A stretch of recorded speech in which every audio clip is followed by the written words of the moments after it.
And I was in a very long-term relationship, very young, from 19 to 26. And when I left that relationship, I decided that I really wanted to live and experience a lot of things. So I started my dating journey. And through the dating journey, a friend of mine, my roommate at the time, were like, wow, there's a lot of bad behavior happening. Why are people acting like this? So I did what I did best, which was always question everything. And we even decided to start doing a documentary together around how people act during dating. Long story short, she ended up getting very sick, so we had to put the project on hold. But this is something that's always just been top of mind for me. So I started reading, consuming, attending every possible conference, workshop, book, speaker around love, dating, and relationship.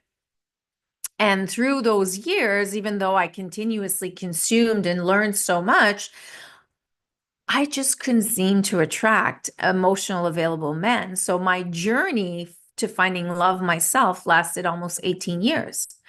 And it's not until this was like what, till I turned about 38. So from the time I became single to the time I woke up one day saying, what's happening to me? Why am I not attracting, emotional available men? And I was done with the fun stuff, experiencing. I was ready for a long-term committed relationship.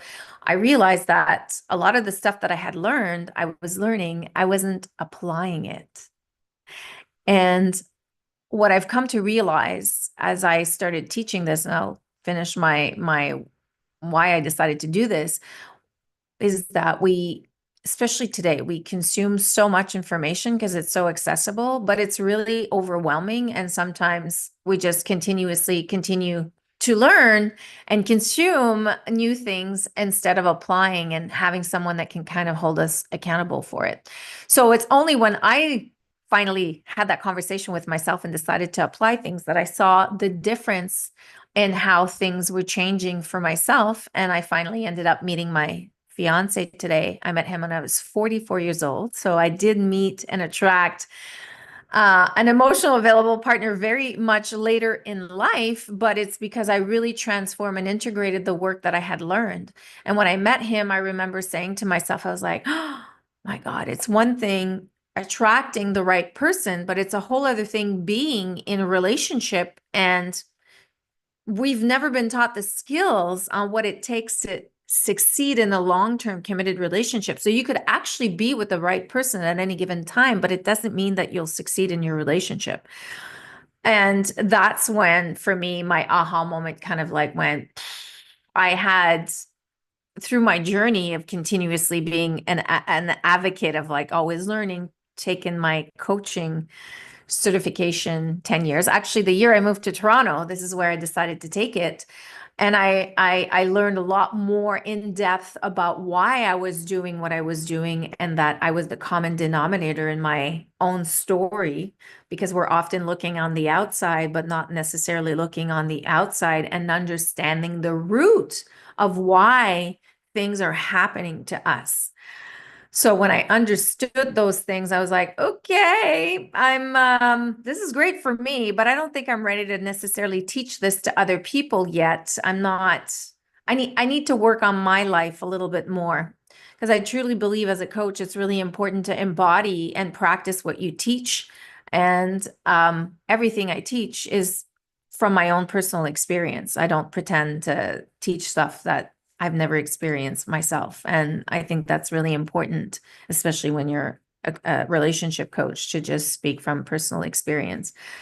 Um, so I founded Raise Your Love Signal. COVID helped. I went from, being in the wine industry for 20 years to all of a sudden traveling the world and breaking bread with everybody. So I guess you could say that a quality I had developed over the years as a salesperson was always being very attentive to the person in front of me, breaking bread, listening to their stories. I would love to share everything I had learned with them, to say, hey, have you thought about this? I read this. Maybe you should try that.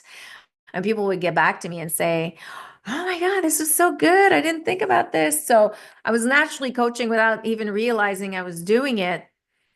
And when COVID happened, I just had all this extra time now being at home instead of traveling the world on a plane every other week that I decided to, this is a time to kind of explore this. And things kind of like happened and took off very, very quickly. And now I have my book that I released last year on Valentine's Day, which is Raise Your Love Signal, a guide to attracting and keeping the love of your life. Because as tacky as that sounds, it's what we all want when we, are looking for love and we want to attract a relationship in our lives. We ideally want to be with the same person and have really great, successful and healthy relationships. So let me ask you, Chantal, because you mentioned that you found love at in your 40s.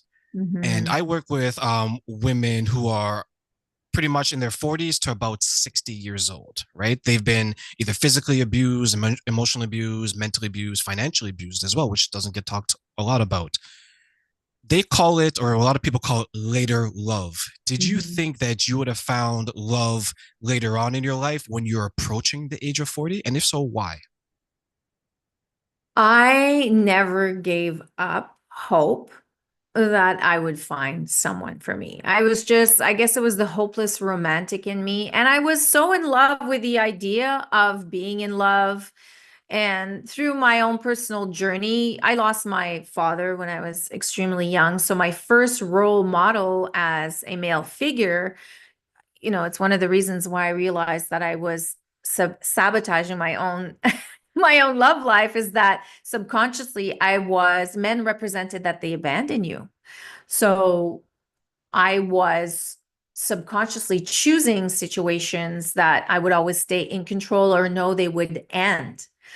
Um, and I still remember those feelings of like loneliness and the desire, the such the deep desire of wanting to be loved and experiencing what that meant. So I never gave up on that feeling. Um, and even in my 40s, I was just like, and at that point, I honestly felt that I was, because I had worked so much on developing and really getting clear on why I wanted to be in a relationship and the definition of love, because we've been so conditioned and educated around what love is. So we're in love with the idea of being in love, which is very rom-com Disneyfied, right? It's like that whole beautiful romantic story, but that's not what sustains a long-term committed relationship when you're having kids, going through financial difficulties, losing a parent. There's so much more to it than that. So I think when I really got clear and saw a bigger picture, and this started with me not only focusing on what I wanted from a partner, but on a relationship perspective. I started asking myself, like, how do I want to grow and evolve in a relationship with someone that I'm going to be with for 10, 20, 30, 50 years? And what does love really mean to me? And what do I want my relationship with love to be? And that's actually how I started the whole project and the whole program I teach, and even the research on the book was, let me ask myself, what does love actually mean to me? And it's funny because as soon as I started asking myself that question, it wasn't an easy question to answer. And I was like, considering I've been studying and consuming and learning all about this, and I'm struggling answering this question, I can't even imagine what the average person out there is thinking. So my relationship with what love meant versus what I had seen, been conditioned, and learned about was very different now. So I was approaching attracting love in my 40s from a very, very different perspective. So I would say definitely an eternal optimistic. And just because I started growing more into who I was and accepting myself as a person and seeing myself as a whole, and that love for me I didn't need to be defined by being in love or being in a relationship anymore in my life. It was going to be more of an added bonus or butter on the toast, if that makes any sense. I remember when I had a similar conversation. I'm a little bit younger than you, so I'm not going to say my age though. And in my 20s, I had no idea what the hell I was doing when it came to dating. But I was like, you know what? I want to find love. You know what love looked like to me? A What did it very look? attractive girl. I Mhm. was I was a simple man, Yeah. right? But then at that time, I didn't know what the Yeah. hell I was doing, right? So I couldn't even get an attractive girl. So I was dating just to date and I was going through the motions. And then one day I was like, you know what, Terrain, like you need to understand what love really is. Is it superficial, meaning that it's what the person looks like, or is it something deeper? Mhm. And then what I did was I said, okay, let me look around because I grew up without my mother and my father. So I had a similar difficult childhood like you. So I didn't see love in the household. So I Mhm. had to see it outside. So what I did was I said, I'm going to ask all the people who have successful relationships to tell me what it looks like and what it is. So I went around and I asked girl number one, guy number two, married couple number three, and I asked all these people. And then what I started to do was when I started to attract better women, they were older just because I was speaking to older people. And they would say, okay, Terrain, you're 25, but in my 20s, I had no idea what I wanted. Now that I'm in my 30s or late 30s, I want this, this, and this. So I had 10, 15 years of future knowledge at my Mhm. hands. And then when I began to get involved into this, I started telling people, I was like, you know what? Love, in a lot of ways, it's how you feel. Yes, you want to feel it, but it's more so how does it make you better as a Mhm. person? And I think a lot of people miss that. They're like, I feel it, right? And then when you ask them, okay, tell me what you feel, like, I don't know. But on Disney, I saw the rose petals. I saw, the Yeah. giggling and Yeah. everything like that. And I told him, like, love is difficult. Sometimes you don't like the person. Yeah. Sometimes you argue. Sometimes you're in two different rooms. And I'll ask you this question because this is something that I faced, but I want to hear it from you from a woman's perspective. When you were finding out what love meant to you, what do you think were some of the obstacles that not only you face, but maybe some of the people that you assist with in them facing it as well? So, a few things, and that's such a great question. So, I like to say, everything that I teach around love and being in a relationship is not the sexy romance story. So, I'm teaching you how to be in a really healthy, safe, thriving, I'm growing. And, my butterflies have not been there at the beginning, but they grew into my relationship kind of story. That's what I'm trying to teach. So, I would say that. Um, so there's a couple of things. Number one, I call it the triangle of love, which is one of the things I refer to in the book. So there's a massive difference between what we think we want, what we actually attract, and what's really right for us. And we spend, most of us, our time right here because we think we know what we want. And because of how we've been conditioned and what we see on TV and just how the world works, we're often focused on the partner in very, very superficial needs or wants. And I'll talk about needs and wants. That's the second thing. So, for example, I used to be type A, attracted to very type A personalities as well, rugged men, the bad boy, emotionally unavailable. So that wasn't right for me, but I thought that's what I wanted. But, I kept attracting them, but it's not what was right for me. I needed a man that was a little bit more feminine, a little bit, and feminine in his energy, not necessarily in his look, but more down to earth, more quiet, that would balance out, the yin and the yang. We say it. It's like being with someone that's the same as you is not good. We need the opposites to kind of like complement each other. And I look at my fiance today.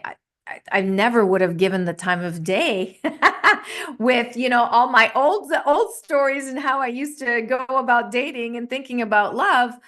I never would have given him the time of day. It just never would have happened. And how many times have you heard that? And I'm sure that people never end up finishing with the people that they, thought that they wanted.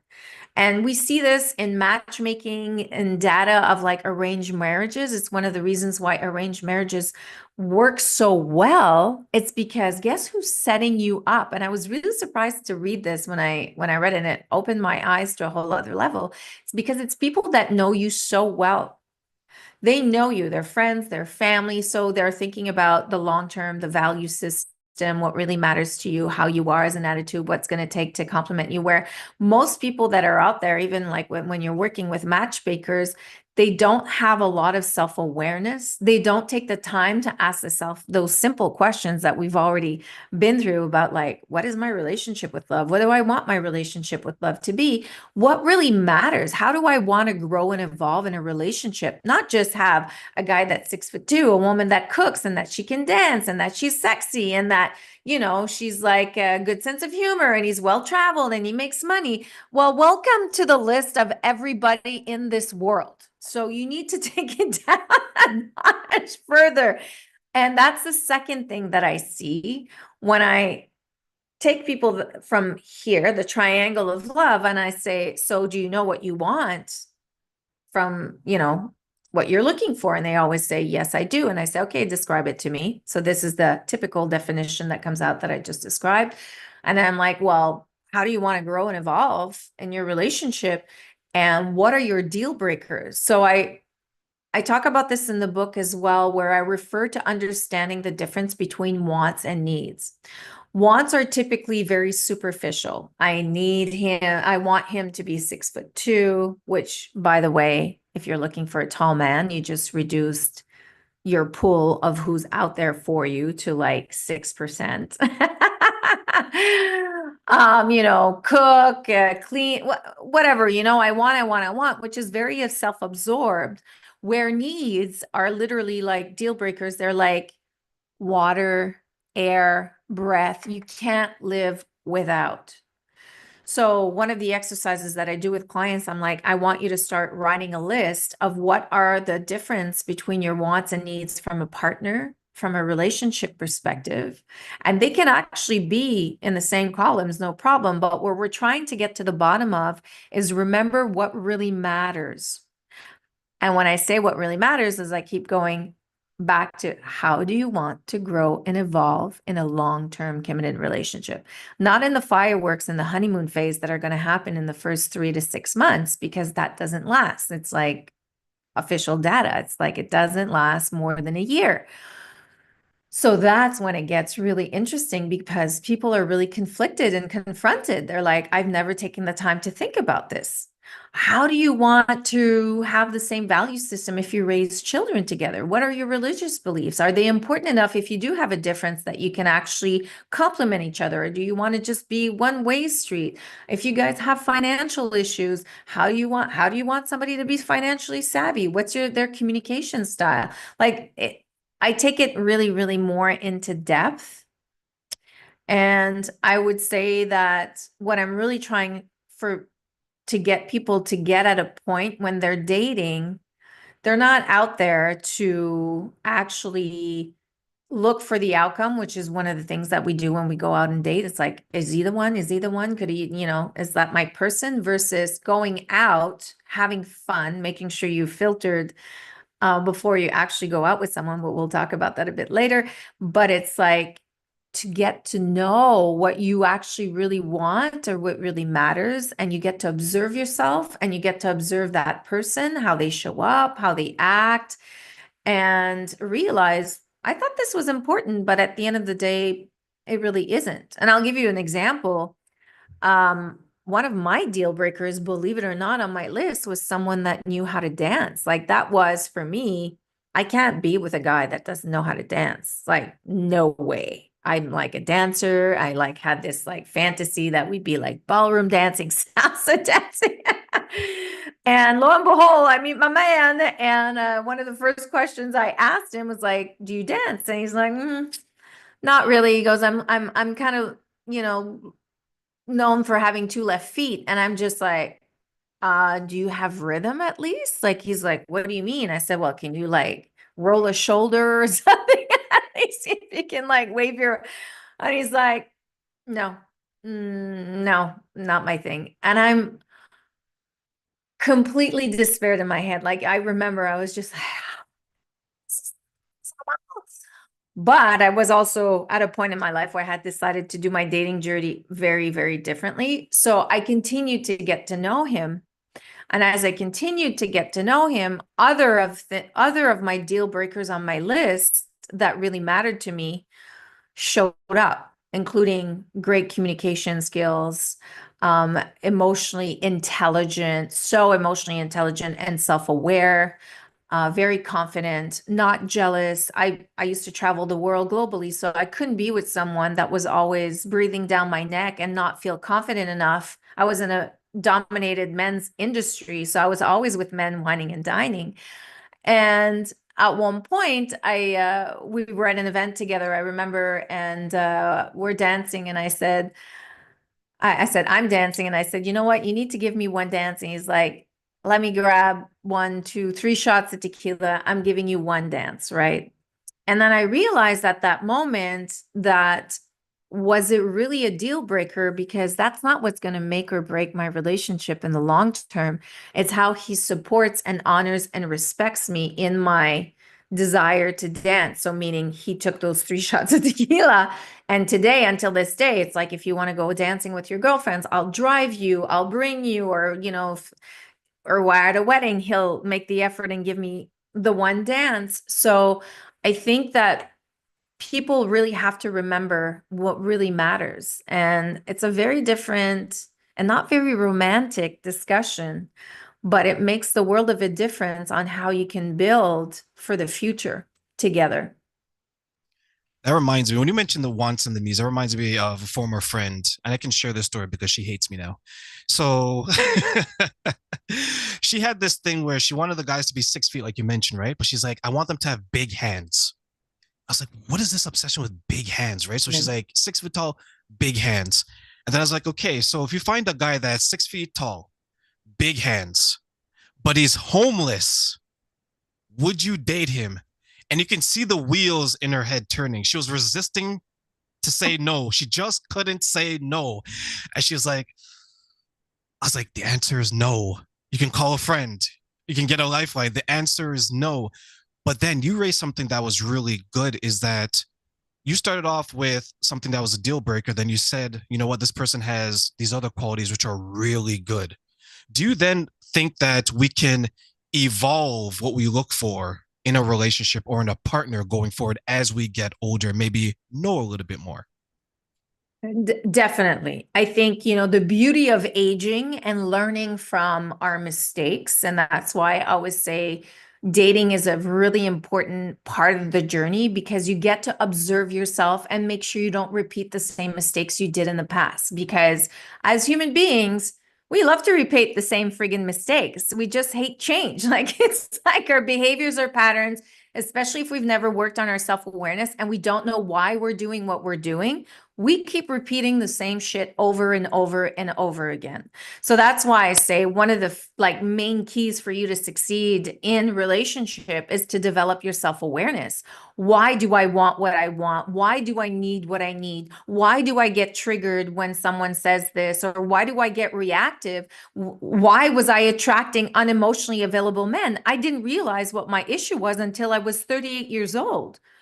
So of course I couldn't fix my problem. So when you are aware of why things are happening or you're reacting or getting triggered or why you want things, that's half of the battle already done because you have the awareness of it. So now you can start transforming, changing, and applying little small daily baby steps to rewiring your brain and old behaviors and patterns that you've had for most of your life, which is, everybody often wants the magic blue pill. So this is the beauty of aging, if you take the time to learn and observe yourself, since the self-awareness, I think you really start seeing what's really important. And for me, I would say the thing that I've noticed was all the superficial stuff that I used to look for, including height and status and looks, were no longer important to me. I remember the last 6 months prior to meeting my fiance, the one thing I wanted was to have a good conversation. I don't care who you are, what you look like, how you dress. I want you to have a really good conversation. I like to have in-depth conversation. I call it the philosophy of life, la philosophie de la vie. So I wanted to be able, if I was going to be out with someone, to actually just have a good conversation. So that was something I had really decided that was important to me. So you do not attract or start looking for the same people the same way.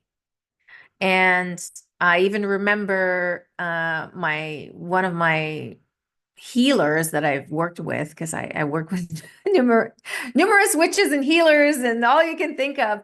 And she had suggested to me this new online dating app. And I was like, listen, I've been through all of them. I've been single long enough. Like, no, I'm not doing it anymore. And she's like, I think you should visit it. It's new. The pool of men is like really good quality. And she's like, if you're going to do it, you need to bring in a new approach, meaning start looking at men you would have typically never looked at. So again, it goes back to the triangle of love, big difference between what you think you want, what you attract, and what's right for you. And look for the different energies. And I decided to try that. And sure enough, it's I got on the app and I met my fiance. I talked to two guys and he was one of the two. And he was an older man. I never wanted to date older men. Actually, that's not true. I always wanted to date older men, but I can never seem to draw them in for some reason. So I decided to try everything different from what I had tried. So I do believe the wisdom of life, if you've chosen to learn from your mistakes and you're able to do an inventory of what has worked, what you realize that you've done in relationships in the past that hasn't paid off, and what were your behaviors in that relationship that didn't pay off, and you identify those. And it's like, how am I going to change now going forward in the future to make sure I don't repeat those same mistakes? You change everything in your approach on how you do. And as you're starting to date, you pay attention. Am I going back to these old ways of doing, like, for example, you could be a people pleaser. So when you start dating, you're so obsessed with wanting to please the person because you want to be liked so much. So you lose yourself. You start forgetting, I actually go to the gym 3 times a week. What do you mean? You want to see me on the nights that I go to the gym 3 nights a week? And then you start compromising and dating this person on the 3 nights a week that you actually typically go to the gym. So you're people pleasing in a very negative way because you're forgetting to put yourself first. Why do you think then so many people don't reflect inward to find out what needs to be fixed, but they more so rage outward and blame others on what's going on? Honestly, I don't know if I'm the right person to answer this question because I've always questioned from inwards. Like I always reflected myself. Like it was always I don't know, a natural thing for me. I think a lot of people are afraid of what comes with that and dealing and being confronted with the reality and having to do the changes. And as I said, as human beings, we just hate change. It's just we're so comfortable and set in our own ways. So we often really have to hit rock bottom to actually finally, or as we loved, as the expression goes, find the dark night of the soul to actually come out and like seek the light once and for all. I really find it's too bad because there's so much value. I think back as soon as I started really diving and understanding where this behavior, why I was getting the results I was getting, where this came from, it was just like, I understand everything now. And it's not my fault. It's not my fault at all. So I get to empower myself and do something about it. And I think that's where people get stuck too. They often want to do things on their own and don't ask or seek for help. And I mean, today, the beauty of a podcast like yours or social media is that there's access to so much information. We're having conversations like these that were not even had 10 years ago. So I definitely feel when I talk to early 20s um people, the conversation is very, very different than people in their 40s, 50s, and 60s, 100%.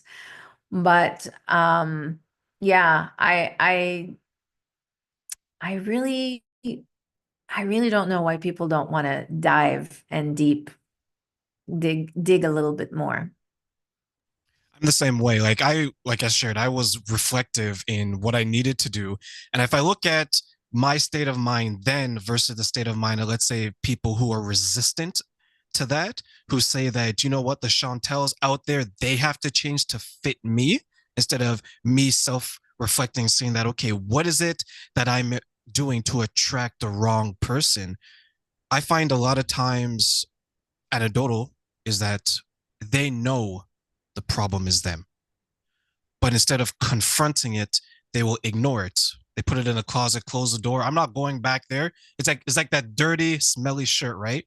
It's just in the corner of your closet. You smell it, you know it's there, but if you don't see it, you can ignore it. And I feel bad for a lot of people that way because they go into each relationship, whether it's at work, whether it's family, whether it's romantic, and the more they fail at it or the more it fails, the more upset they get, the more jaded they get, Mhm. right? So they bring it out into the world, and then you have this poor man or woman who's a pretty decent person, right? They meet them, they're like, oh my God, now they're damaged. They go Yes. on, right? And they see the damage that they're doing. It goes from me, it goes to Chantel, it goes to Chantel, it goes to someone else, and we're just spreading it like a virus. Yeah. For the people that you work with, then, how do you help them to soothe what they've gone through in the past to find success in their future relationships? So first of all, it's really embracing your past at the end of the day because your past has made you who you are today. And I'm the perfect example. I mean, all the pain and the learnings and everything I've done, I wouldn't be able to be teaching what I'm teaching today and be in this kind of beautiful relationship, which I never even came close to thinking it existed because it was not even my vision of what love was or what I thought it could be. I was still living in that fantasy of like Disney. So for me, it's learning to make peace with what happened because you really have to forgive yourself. You have to forgive the people that came in and out of your life. And, I did this exercise myself. I remember it's actually one of the books that I've never finished reading, writing. It's still like on the back burner. But I looked at all the key relationships or meaningful men that came into my life that I was trying to make it work or like, being a psycho around the stuff that I would do to like completely convince them to be with me and seduce them and name it, I've done it. And I look back today from the eye of like, wow, those people for who they've become and what has happened, and even where I am at today, it never would have worked out.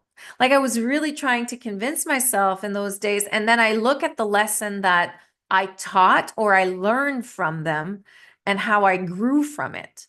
So being able to do that exercise, one is so soothing and beautiful because you make peace with a lot of it. It's nice to be able to see it from the outside and say, I don't understand why I'm not good enough. And I remember being the victim a lot where it's like, I don't understand. I'm doing everything right.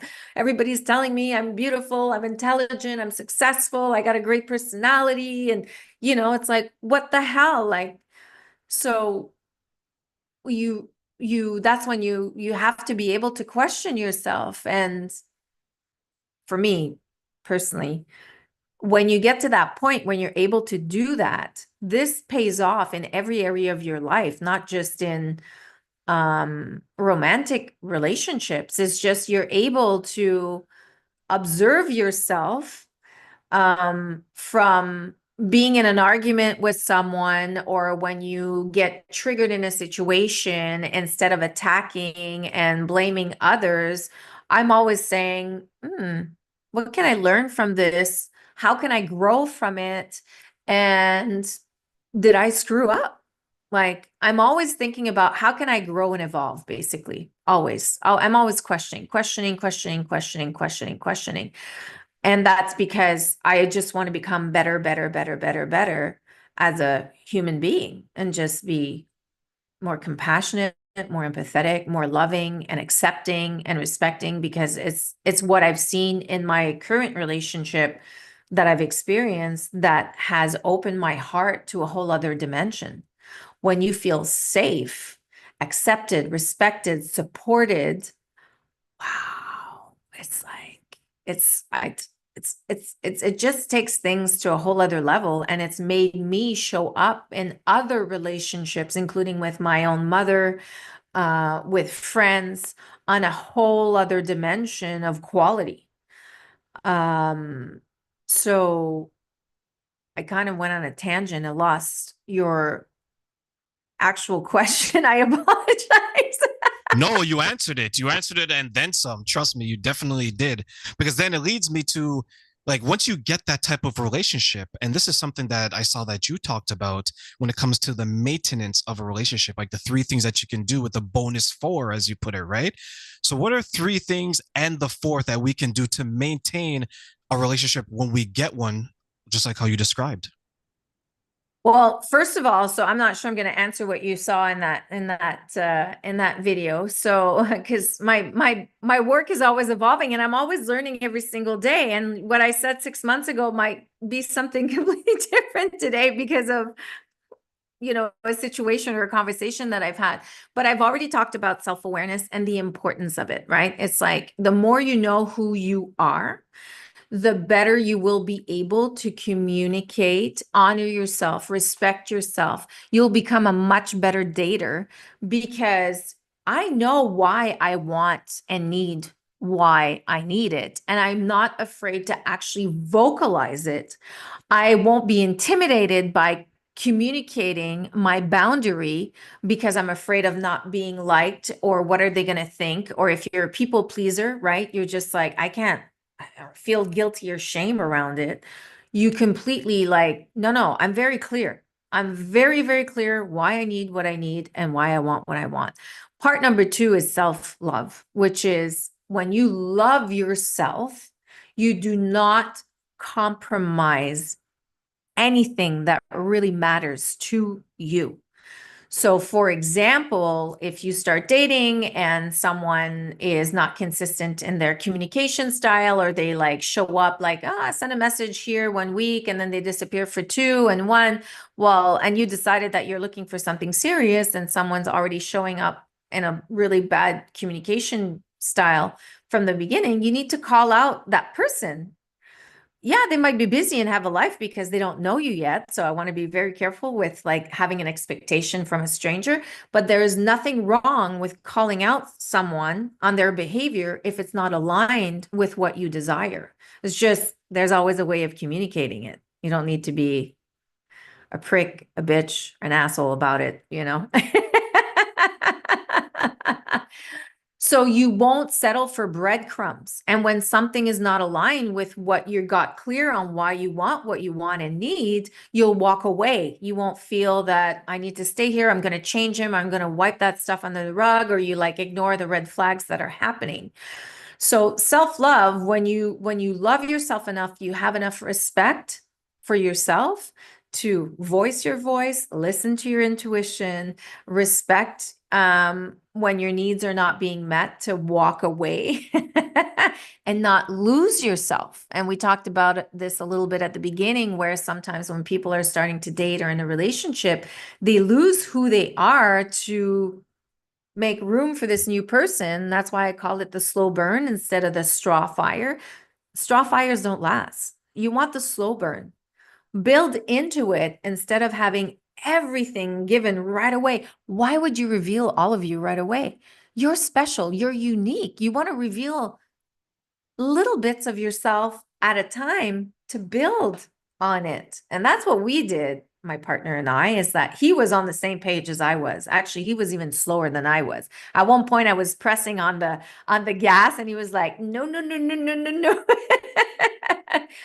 And you when you feel you're with the right person and you're getting to know the right person, there's time. Like time is time is there for you. You'll be able to experience and do and try everything possible. So to have to give everything up front like that when you start to date someone is dangerous because it's also something that will be hard to sustain.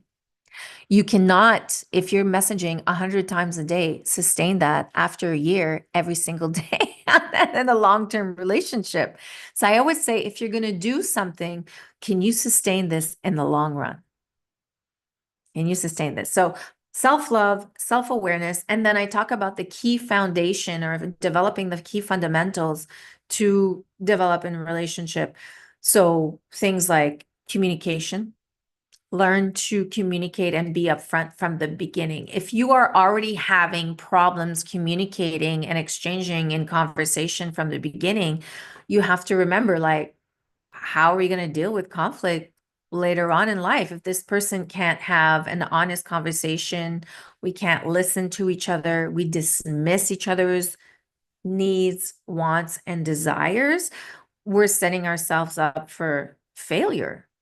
So, I talked about, and I think I'm going against what you had in mind. So self-awareness, self-love, the foundation of what you require in a relationship that you need to build these things from the beginning. If you do not take the time to build things from the beginning, this is when you risk, it's like a house. You wouldn't build a house without the foundation, but most people build a house and they don't have the foundation. So things start like crumbling down, right? So you really need to make sure that those key foundations are there. Hence why I go back to the exercise of getting clear on what you want and need, especially need from a relationship, not just from a partner's perspective. The clearer you are on those things, the better you will show up as a dater and the less you will compromise yourself as soon as you get the butterflies and like, oh my God, I really like this person. And if you decide to have sex and the sex is amazing and mind-blowing, then you really have the glasses that are hiding your vision and you can excuse things really, really quickly and forgive behaviors and things you would never tolerate in the long run. So that's why I say slow things down. There was a woman, since you mentioned the sex piece as well as the communication. She met someone, they had, I think it was the weekend. So Friday, Saturday, Sunday. Sex every day, sex anywhere and everywhere, every hour, every day, right? It was thrilling. It was exciting. It's like, oh my God, you know what? This person is so beautiful. And we just mesh. Sunday evening comes. He has to go back to his city, she has to go back to hers.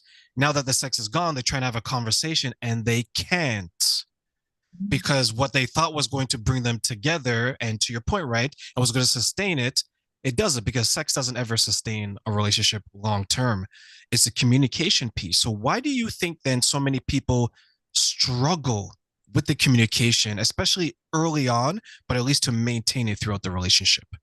I honestly, for me, it's simple.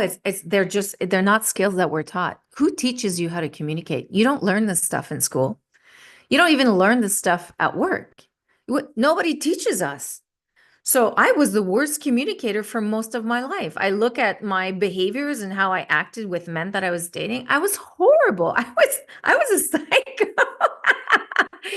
So it's really as simple as that. They're just not skills that we have been taught.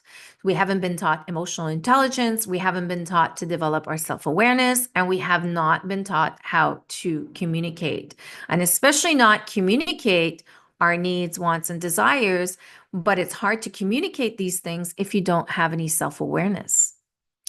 And that's why I say you can be the best communicator in the world, but if you don't understand the why behind your need or want, that's why I really say to do these exercise, then it's like you have to be able to vocalize it and say why you need what you need.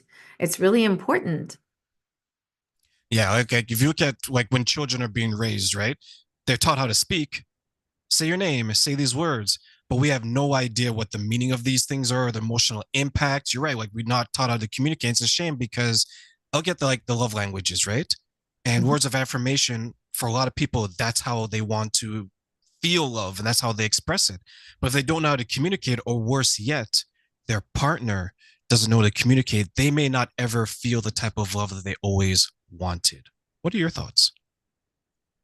Well, that's why this is important for you to develop your self-awareness. So, the five language is a great example. I actually talk about it in the book where it's a great tool for people to understand a communication language. It's like it doesn't need to be those typical five languages. It's just a great tool to understand because we tend to give the way we want to receive, but it's not necessarily how your partner wants to receive what you need.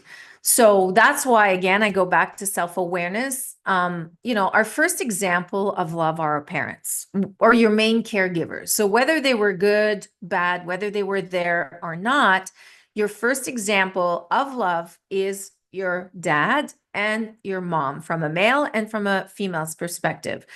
So I would say to people, get to know what did you see your parents and their dynamic, doing? Was it toxic? Was it healthy? Did they have healthy communication? Which the average household, I mean, it's a very small percentage of people that come from very healthy family dynamics. And when we're not able to identify that, what keeps happening? We keep repeating. That's why we talk about generational trauma and generational gaps where we're repeating and repeating because it's what we saw. So that's why the conversation is really important to identify. When I understood that I lost my father at 2, and that was my first love, and that men represented for me abandonment. Oh my God, that opened the gateway for me. I just understood why I desired love from men so much. I was chasing it, and it wasn't for the right reason. It's not to say it was wrong or right. I understood where that was coming from. So I was like, oh my God, I can make peace with that now. Like it's just, I understood. So understand the relationship you have with your parents, understand the relationship you have with your father, and understand the relationship you have with your mother. When we talk about having mommy and daddy issues, it's a thing. And we often end up looking for our father and our mother in our relationships without, it's subconsciously just happening because it's familiar to us. And as I said, we hate change. We like to repeat and repeat and repeat and do the same things over and over and over again. So if you are not aware of that, there's no way you're able to transform, change, or set up new behaviors, patterns, and belief systems going forward. So I would say like get really familiar with that first. And then it's really taking the time to say, okay, how can I transform this going into the future? And for me, for example, one of the things I had noticed was my lack of vulnerability because I was so protective of my heart. So this is a massive problem I have with most women that I work with. They want love. They think they're ready for love. And they come to me. And after a few conversations, I realized their heart is like a brick wall. They're protecting themselves. I don't want to get hurt. I've been hurt before. So problem is you can't attract the level of love you want to call in if your heart isn't open. And that was my issue. I was like, that wall was so thick. So I had to learn to develop my vulnerability muscle. And the way I did that, because I had never been vulnerable, I left my house when I was young. I came from a family that didn't have a lot of money, so I had to fend for myself. So all my life, the only person I had to really rely on was me. So for me to actually say, I have a problem, I need help, it didn't exist in my vocabulary. So my roommate at the time said, Chantal, and I still bless her heart today for her telling me this, was like, if you can't be vulnerable with your own friends, how do you expect being vulnerable one day in a relationship? And that really hit home. And I was like, okay, what am I going to do with it? So now I knew where the problem stemmed from. So before I didn't know, I had no idea because I didn't have that self-awareness and whatever. So when I finally understood that, I know what my problem is. So now I can decide what I'm going to do about it. So I called up my best friend and I said, this is what's happening to me. I want to work on my vulnerability. So one day, not today, I'm going to call you. I'm going to tell you what's going on with me if I have a problem. And this is what I need from you. I need you to not interrupt me because as soon as I would get interrupted, I would like stop talking. I need you to not give me advice or tell me what to do unless I ask you. And I just need you to hold space for me. That's what I need. I just need you to listen to me. Okay, perfect. We made that pact. It took me 4 months to make that call, Terrain. 4 months to my best friend, someone I felt safe and like trustworthy of. And when I did it for the first time, like every time I say this story, I feel the anxiety coming up. I was like getting and freaking out. Oh my God. I don't. And I tell her, I said, Tina, this is the day. This is happening. She's like, okay. And I started talking. She listened. And I got off the call and I was like, wow, that felt really good. That was so nice. So it started being a little bit easier and I started putting into practice. And then, that led from one friend to two to three. And then I actually started integrating it at work. When I wasn't able to do something on my own, instead of trying to figure it out, I say, you know what? I can't. I need help. Like you need to help me on this project. So what it did, but this is a muscle that I started working and it took me almost 8 years. By the time I got to the relationship I am today, my heart was open to receive the kind of, I don't want to say just love, but I'm with a man that's a very giving man. He's an old school provider. And so it's a lot of giving, giving. And I wasn't used to receiving. I was used to taking care of everybody else. So, and a lot of women suffer from that. They don't like to receive. They're always nurturing everybody else. So it was easier for me by the time I got to my relationship to learn to receive. So imagine if I hadn't started working on that muscle, I wouldn't have never been able to receive the relationship I called in because you don't change those things overnight. I always say I compare it to six pack. It's like unless you're naturally born with it, so a six pack takes time and you have to do something to get to it on a daily basis. Daily, a little thing every single day that's going to get you to that. And once you get to the six pack, guess what?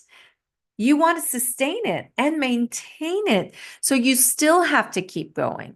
So these are all, I literally call them muscles we need to develop and sustain and maintain. And that's why I think people are afraid to dive because they see it as a massive mountain. And I say that's why like self-awareness for me is the half of the battle, which is a lot. We're already talking about 50% of the work that's done. So then you start identifying little things that you can do on a day-to-day basis to get you to your massive goal. And you don't get discouraged and you don't say, oh my God, I haven't lost all the weight in the month that I had planned, those 100 pounds. I'm just going to give up and stay where I am, which is what tends to happen to most people. So Chantal, as we close, I give you three wishes. Right? Okay. And when it comes to relationships, you can pick these three things. But the question for you is, what would you want people to know if you can use your three wishes and give them the knowledge to know it? My first wish would for people to really rediscover their relationship with love and what it means to be in love and being in a relationship instead of everything that we've seen and been conditioned with. That would be number one. Because I'm telling you by experience, there's so much more out there and it's amazing. It's beautiful. There's like, wow. My second wish would be that people really take time to get to know who they are, embrace them, and really work on their self-love. Because if you do not have a great relationship with yourself, you can't attract a high level quality relationship. It's just you will only love yourself as much as your partner will only love you as much as you love yourself.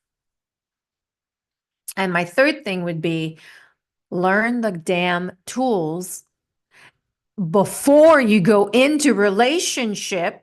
Okay, learn the damn tools before Practice them with your friends. They're like all these tools, including communication skills, self-awareness. They're all things that you can do before going into relationship. And then when you are in a relationship, go to therapy, work with a coach, conferences, workshop before shit hits the fan. People wait till their relationship crumbles to go get help. You need to do this before, because this sets the tone for you to be able to navigate like this instead of doing this. And this is like probably my biggest wish.